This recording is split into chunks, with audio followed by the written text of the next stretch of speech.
amo nang imo kalag. Kag ikaw ang matudtod nga ikaw ang imo kalag.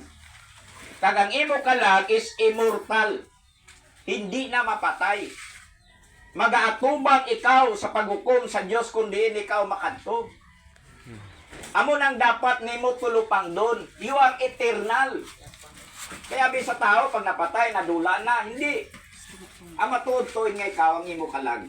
Ang lawas mo madunot lang nga ilubong. Amen. Ginatulog pa lang ang iya lawas, pero ining lawas ilubong mabalik sa duta. Pero ang matudtod nga siya amo ang imo kalag. No, kag ang imo kalag amo na ang amo na ang nagakadto sa aton Ginoong Hesukristo. Ako nanay napatay man sa nagligad lang nga sining bitbulan kadto makos Mindanao, no? Nanay ko 97 anyos kag napatay. Wow. Natulog og 97 years old. Pero balak kabalong ba ko mo, grabe pinitin siya.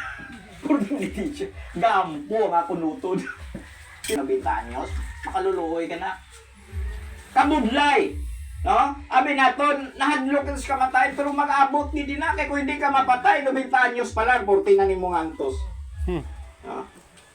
Kag insigida ko ikaw, Kristuano, nakadto ka kay Jesus. Hindi mo na kinanglan, makagi ka na sa misa, sila nila, misahan tanay para mapalangit.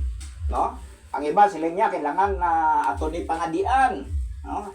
Kaya dati, siyempre sila believer pa man sila. Amo na ilang akong gahayar sila manog pangadi. Kaya nga, siya para mapalangit si nanay. Siling ko, abi yung tatal. Pero